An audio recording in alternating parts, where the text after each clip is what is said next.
एक समय की बात है, जंगल के पास और गांव से थोड़ी दूर गज्जा नाम का एक डोंगी बाबा रहता था। वह दिन रात सोता रहता था और कभी कभार अपने पेट के लिए गांव में भिक्षा मांगने चला जाता था।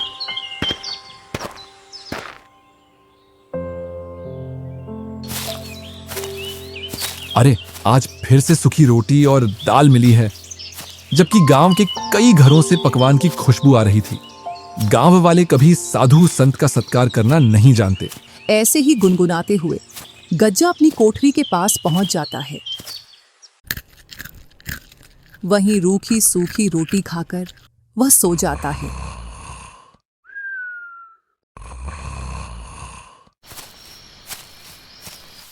एक शाम गज्जा ऐसे ही घूमते घूमते गांव के पास पहुंच जाता है। जब वह मुखिया के घर के पास पहुंचता है तो उसको पकवान की मस्त खुशबू आती है। आज तो मुखिया के घर में कुछ खास बन रहा है, जो इतनी मस्त खुशबू आ रही है। अगर इससे भोजन मांगूंगा तो यह मुझे वही सूखी रोटी पकड़ा देगी। क्यों ना थोड़ा इंतजार करूं। जैसे ही मुखिया की पत्नी रसोई घर से इधर उधर हुई तो कुछ पकवान लेकर अपने मुकाम पर पहुंच जाऊंगा। थोड़ी देर बाद मुखिया की पत्नी रसोई घर से बाहर चली जाती है। इस मौके का फायदा उठाकर गज्जा पकवान उठाकर ले आता है और अपनी कुटिया की ओर चल देता है। अपनी कुटिया में पहुंचकर मस्त खाना खाता है और बोलता है, जो चोरी के भोजन में स्वाद होता है वह किसी और भोजन में नहीं होता।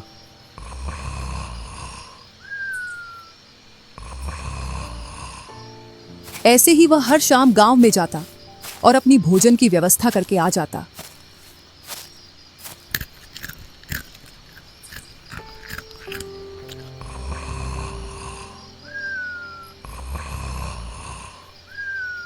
अब गज्जा का रोज का यही काम हो गया था। रोज रात में गांव में जाना, खाना चोरी करके लाना, अपनी कुटिया में लाकर खाना और दिन भर सोना।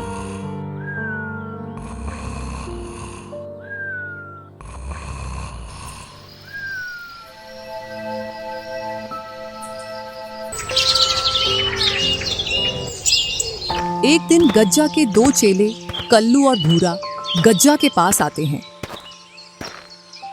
अरे यार भूरा, गुरुजी को देख, दिन भर और रात भर मस्त सोते रहते हैं। अभी तो ये फेरी पर भी नहीं जाते। पता नहीं अब क्या खाते हैं, या कोई सा मंत्र इनके हाथ लग गया है जिससे इनको भूख नहीं लगती। ऐसा लगता है जैसे रोज पकवान खा रहे हों। यही तो मैं तुमसे कहना चाहता था, फिर मुझसे पहले तुमने बोल दिया। यही तो मेरी समझ में नहीं आ रहा। अब गुरुजी फेरी भी नहीं कर रहे। पता नहीं कौन सा मंत्र मिल गया जो अब इनको भूख नहीं लगती। भूरा, इसका पता तो हमको गुरुजी से ही मिलेगा। चल गुरुजी से पूछते हैं। इधर गज्जा घोड़े बेचकर सो रहा था। कल्लू और भूरा ने गज्जा को जोर से हिलाया, तब जाकर गज्जा की नींद खुली। अरे भाई कल्लू और भूरा, तुमने मुझे गहरी नींद से क्यों जगाया? गुरुजी को हम दोनों की तरफ से प्रणाम। हाँ प्रणाम। बताओ, तुमने मुझे क्यों जगाया है? गुरुजी, एक बात बताओ, आप दिन भर सोते रहते हो और रात के समय में कोई भी गांव वाले घर से बाहर नहीं निकलते जिससे कि तुम भिक्षा मांग लाओ। गुरुजी, हम दोनों इसी बात को लेकर चिंतित हैं कि आप बिना खाए पिए इतना दिनों तक कैसे जीवित हैं। तो आप खाते क्या हो? हमारी समझ में ये बात नहीं आ रही है। तुम दोनों को तो पता है मैं कितना ध्यान में लीन रहता हूं। बस उसी का फल है कि मैं अब अपनी सिद्धि के द्वारा अपने शरीर पर कंट्रोल रख सकता हूं। यही कारण है कि अब मुझको दिव्य शक्तियां प्राप्त हो गई हैं और अब मुझको भूख भी नहीं लगती है। तुमको लगता है कि मैं सारे दिन सोता रहता हूं, जबकि मैं सोता नहीं हूं। जमीन पर लेटकर अपनी आंखें बंद करके ध्यान में लीन रहता हूं। माफ करना गुरुजी, हम तो आपके पास कुछ और ही सोच कर आए थे, पर आप तो और कुछ ही निकले। आप अपने ध्यान में लगे रहो। हमको तो ज्ञान प्राप्त हुआ नहीं, हमको तो अब मेहनत करके जीवन का गुजारा करना पड़ेगा। ठीक है मेरे शिष्यों, अब मेरा ध्यान में लीन होने का समय हो गया है। तुम जाओ और मुझे परमात्मा में लीन होने दो। भूरा और कल्लू वहां से चले जाते हैं। इधर गज्जा अपनी नींद में व्यस्त हो जाता है। अरे यार भूरा, तुझको गुरुजी की बातों में कितनी सच्चाई नजर आती है। कल्लू यार, हो सकता है गज्जा को ज्ञान प्राप्त हो गया हो। वैसे तो वर्षों से गुरुजी बना बैठा है, क्या पता उसने कोई सिद्धि प्राप्त कर ली हो। कुछ भी हो भूरा, लेकिन मुझको यह बात हजम नहीं हो रही है कि उस गज्जा को सिद्धि प्राप्त हो सकती है। तूने देखा नहीं था वो किस तरीके से अपने शिष्यों के साथ बदतमीजी से पेश आता था। हाँ भाई, बात तो ठीक कह रहा है। उसने एक दिन गांव के रमेश की लड़की छेड़ दी थी जब वो उसके पास शिक्षा लेने आई थी। कुछ तो गड़बड़ है, इस गुरुजी पर निगाह रखना पड़ेगा। हाँ भाई, हम गुरुजी पर कुछ दिनों के लिए निगाह रखें, फिर हमको पता चल जाएगा कि वो क्या खाता है और क्या पीता है और उसको सिद्धि प्राप्त हुई है या नहीं। हाँ भूरा, तुम बिल्कुल सही बोलते हो। हम गज्जा पर कल से ही निगाह गड़ाकर उसकी निगरानी करेंगे, तभी उसकी सच्चाई का पता लगेगा। अच्छा हुआ उन दोनों कमीनों को मैंने मूर्ख बनाकर भेज दिया।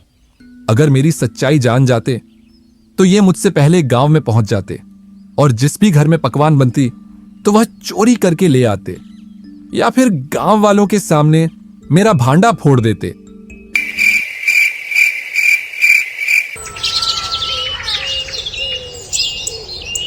और सूरज की पहली किरण के साथ भूरा और कल्लू गज्जा गुरुजी पर निगरानी करने लगे। आज तो गांव में किसी के घर मालपुआ मिल जाए तो खाने में मजा ही आ जाएगा। बहुत दिनों से मालपुआ नहीं खाए। भूरा, वो देखो, गुरुजी जाग गए हैं और खुद से ही बातें कर रहे हैं। पता नहीं क्या बातें कर रहे हैं, सुनाई तो यहां तक नहीं दे रहा है। कोई बात नहीं है कल्लू, सुनाई नहीं दे रहा तो क्या हुआ, गुरुजी तो हमको दिखाई दे रहे हैं। जो कुछ बातें कर रहे हैं उसके हिसाब से आगे कुछ करेंगे, तभी हम उनका पीछा करेंगे। करने दो, क्या बातें कर रहे हैं अपने आप से। कल्लू और भूरा को सुबह से दोपहर हो जाती है। अरे भाई भूरा, देख, सुबह से दोपहर हो गई। गुरुजी यहां से तो कहीं भी नहीं गए हैं और एक बार कुठरिया में जाकर फिर से पेड़ के नीचे आकर दोबारा सो गए। कल्लू, तू जाने की तो छोड़, एक बार से दूसरी बार वे खड़े भी नहीं हुए। मुझे लगता है उनको सिद्धि प्राप्त हो गई है। हम तो वे फजूल में उन पर शक कर रहे हैं। चल, यहाँ से चलते हैं। अरे भूरा सुन, मान खड़ा रहे, उसे कोई सिद्धि प्राप्त नहीं हुई है, वो तो सोया पड़ा है। जब आदमी ध्यान में होता है तो आदमी अपने बलबूते पर खड़ा होता है, पर यहाँ गुरुजी को देख, वो जमीन पर ऐसे पड़े हैं जैसे पानी में भैंस पड़ी हो। कुछ न कुछ अवश्य है। तू रात होने का इंतजार कर। ठीक है कल्लू भाई, तुम बोलते हो तो इंतजार कर लेता हूँ। जैसे ही रात होती है तो गज्जा खड़ा होकर गांव की ओर चल देता है। अरे कल्लू, वो देख, गुरुजी तो गांव की ओर जा रहे हैं। हाँ भूरा, चल, हम भी इनका पीछा करते हैं। भूरा और कल्लू चोरी छिपे गज्जा का पीछा करते हैं और गज्जा जैसे ही गांव में पहुंचता है तो चोरी छिपे घरों के आसपास घूमने लगता है। गुरुजी घर के आसपास क्यों घूम रहे हैं, मेरी तो कुछ भी समझ में नहीं आ रहा है। सब्र कर भूरा, सब्र कर, और देख गुरुजी क्या करते हैं। इस घर में से पकवान की खुशबू आ रही है। चलो जल्दी से इस घर से खाना ले आता हूं। अभी कोई भी नहीं दिख रहा है। कल्लू और भूरा ने थोड़ा इंतजार किया और गज्जा उस घर में से खाना चोरी करके अपनी कुठरिया की ओर चल देता है। वो देख, गुरुजी तो इस घर में से खाना चोरी करके लेकर जा रहे हैं। लगता है यही इनकी सिद्धि का राज है। इनको कोई सिद्धि नहीं मिली है, ये तो गांव में से खाना चोरी करके खाता है। चल कल्लू, क्यों ना हम गांव वालों को बता दें कि इनका खाना गज्जा चुरा कर ले जाता है। अरे भाई, पागल है क्या तू? कभी तो अपनी खोपड़ी का इस्तेमाल कर लिया कर। जरा सोच, गुरुजी तो बैठे बैठे खाना खा रहे हैं, पता नहीं कब से गांव वालों के पकवान खा रहे हैं। क्यों ना गुरुजी का खाना हम चुरा लें, जो वे चुरा कर लाते हैं। जब वह गांव से चुरा कर लाएंगे और अपनी कुटिया में उस खाना को रखकर नदी में पानी भरने जाएंगे, तब हम उनका खाना चुरा कर खा लेंगे। हाँ कल्लू, ये तो बहुत अच्छा आइडिया है। कल से तैयार रहना।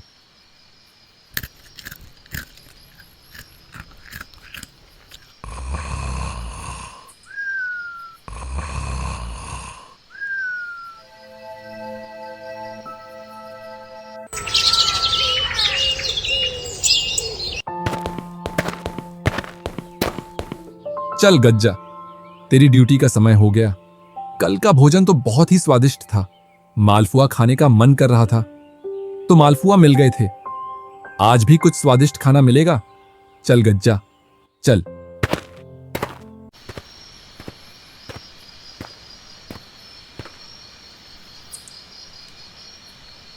और गज्जा गांव से खाना चोरी करके लाकर अपनी कुठरिया में रख देता है। फिर अपना कमंडल लेकर नदी की ओर पानी भरने के लिए चल देता है। इधर कल्लू और भूरा गुरुजी का पीछा कर रहे थे। जैसे ही गज्जा नदी की ओर निकला, वो दोनों कुठरिया में जाकर खाना चुरा लाते हैं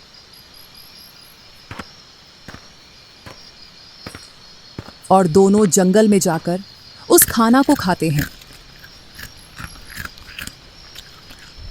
अरे, मेरी पकवान कहाँ गई? आज तो मैंने बड़ी ही स्वादिष्ट पकवान बनाई थी। हाँ जी, सुनते हो? हाँ, भाग्यवान, क्या हुआ? मैंने बड़ा ही स्वादिष्ट खाना बनाया था। आपने पूरा खा लिया, मुझे और बच्चों के लिए भी नहीं छोड़ा। अरे, मैंने अभी तक खाना नहीं देखा। खाने की तो दूर की बात है। कुछ दिनों पहले भी अपने घर में ये घटना हुई थी। ऐसा लगता है जरूर हमारे गांव में कोई खाना चुराता है। गुरुजी को इतना अच्छा समझते थे, वो तो चोर निकले। अब तो हम भी चोर बन गए। चोर नहीं, महाचोर बोल भाई, क्योंकि अब हम चोर के घर से चोरी करके लाते हैं। ऐसा 3 दिनों तक चलता है। गज्जा गांव से खाना लाता और कल्लू भूरा उसकी कुठरिया में से चुराकर खा लेते हैं। 3 दिन से भूखा मर रहा हूं, खाना लेकर आता हूं और कोई चुराकर मेरा खाना खा जाता है। आज ना, पहले मैं पानी लेकर आता हूं, इसके बाद खाना चुराने जाऊंगा। गज्जा आज पहले नदी से पानी लाता है। इसके बाद वह गांव में खाना चोरी करने के लिए जाता है और कुछ देर बाद खाना चोरी करके ले आता है और वह खाना खाकर मस्त सो जाता है।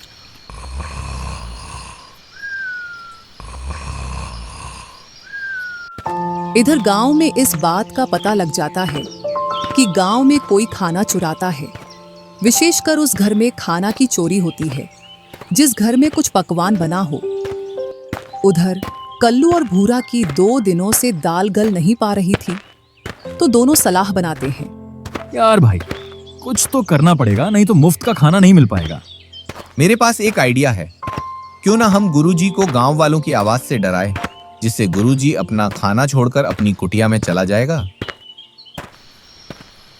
रोज रात की तरह गज्जा गांव से खाना लेकर आ रहा था तो कल्लू और भूरा उसका पीछा करते हुए कल्लू मुखिया की आवाज में बोला, अरे हरिया, तुमने उस खाना चोर को इसी रास्ते से जाते हुए देखा है ना?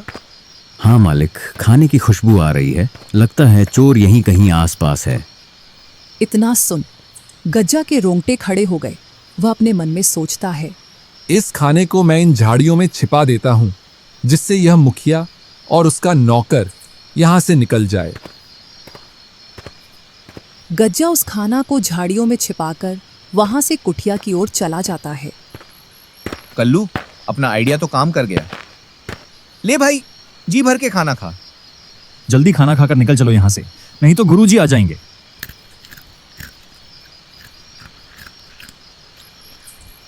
चलो, अपना खाना उठा ले आता हूं।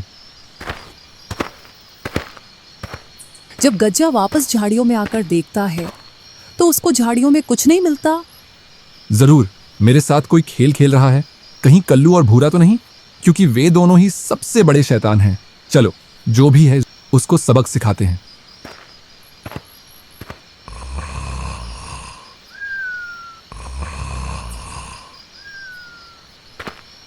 दूसरी रात जब गज्जा खाना चुरा कर आ रहा था, फिर से कल्लू और भूरा ने गांव वालों की आवाज निकालकर गुरुजी को डराया और गज्जा फिर से खाना को झाड़ियों में छिपाकर।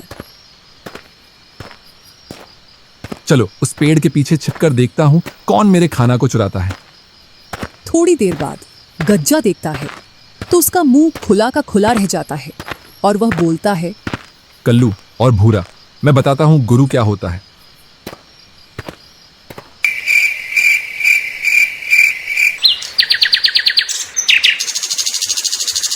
भूरा भाई, बहुत हो गया चोरी चोरी। चलकर कहीं काम धंधा देख लेते हैं। वो गज्जा गुरुजी अपन से 2 कदम आगे, कहीं फंसा ना दे। अरे तू इतना ना डर, जब तक मैं तेरे साथ हूं तू मुफ्त का भोजन खा और मजे कर। रात हो जाती है। दोनों गुरुजी का इंतजार करते हैं। आज तो बहुत देर कर दी, अभी तक गांव की ओर नहीं गया। लगता है आज तो भूखा ही रहना ही पड़ेगा। वो नहीं जा रहे तो क्या हुआ, क्यों ना अपन जी चलें गांव में खाना चोरी करने के लिए। दोनों गांव की ओर चल देते हैं खाना चोरी करने के लिए।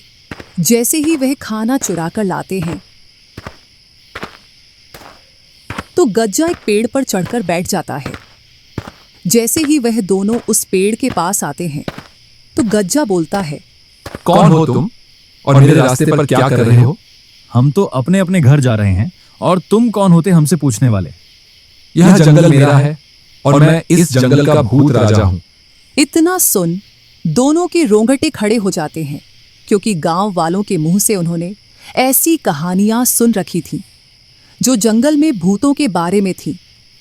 क्या सोच रहे हो? अगर तुम्हें अपनी जान प्यारी है तो तुम्हारे पास जो सामान है उसे यहीं रख दो। मैंने तुमसे सुबह बोला था, ये चोरी छपाटी छोड़कर अपना कुछ काम धंधा देख ले। ले, अब इस भूत से लड़ ले। मुझे क्या मालूम था आज ये आ जाएगा, इतने दिनों से तो कोई नहीं आ रहा था। अगर तुम दोनों मेरी बात मानोगे तो मैं तुम्हारी जान बख्श दूंगा, और अगर तुम ऐसे ही झगड़ा करोगे तो मैं तुम दोनों को यहीं मार दूंगा। जल्दी करो, तुम्हारे पास जो सामान है उसे यहीं छोड़कर भाग जाओ। कल्लू और भूरा डर के मारे वो भोजन उसी पेड़ के नीचे रखकर वहां से भाग जाते हैं। उन दोनों के वहां से भाग जाने के बाद गज्जा नीचे उतरकर खूब भोजन करता है और अपनी कुटिया में जाकर सो जाता है।